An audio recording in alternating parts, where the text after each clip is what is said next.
وصل صوتك.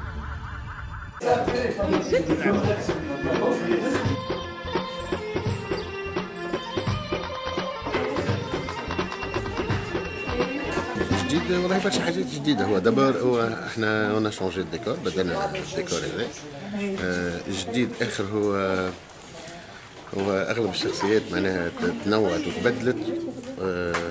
ما معناه انه كي نقول تبدلت وتنوعت اي رجعت للقديم، رجعنا تقريبا للسيزون 1 و معناها حاولنا نرجعوا للعهد البائد القديم اللي خدمنا فيه جديد.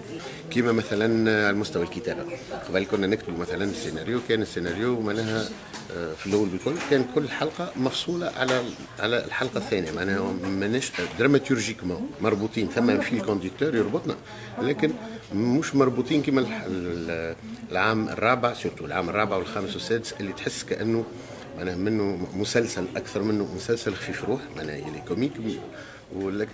تو رجعنا للقواعد نتاع السيت كوم.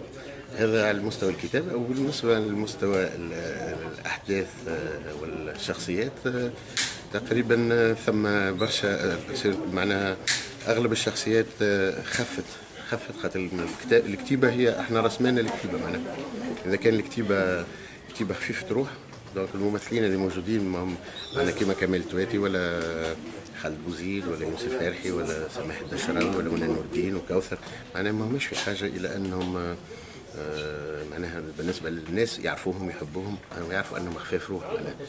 والكتيبه هي تزيد دعمنا.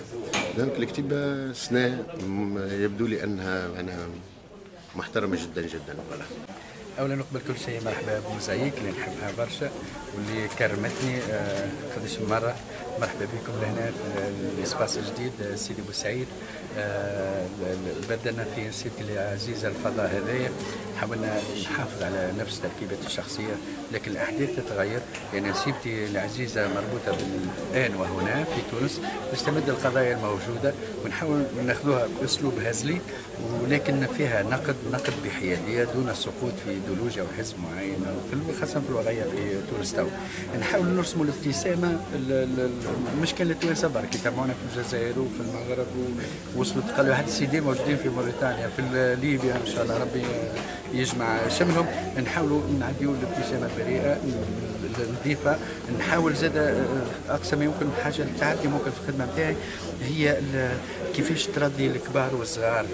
بعض الاحيان نعمل اللوك هكا للصغيرات، فهمت؟ لما شكون يقول لي نو البيرسوناج هذايا ما ينجمش يكون هكا اكزاجيري، ما ثم دي زونفون صغيرات يتبعوا، ثم كبار، ثم جميع الجهات في تونس لازم الواحد يعدي الميساج باهي، لازم تعدي ميساج باهي لشعبنا. ابارو كونك باش تكشف برشا حاجات في الفضاء هذايا في سيدي بوسعيد. يعني كنا نعرفوا نحن على سيدي بوسعيد اللي فيها الشبابك الزرق والبني بالابيض هذايا فقط، من ثم دي ديتاي صغير في المبنى هذايا اللي جاي نصور فيه حلو برشا في لي تراديسيون تاعنا، ونجم يكون حتى تسويق سياحي. شفتوا انتم حريم السلطان واش خدمنا السياحه في تركيا. سعيد بكم، نوجه تحيه كبيره لكل مستمعين موزايك. حياة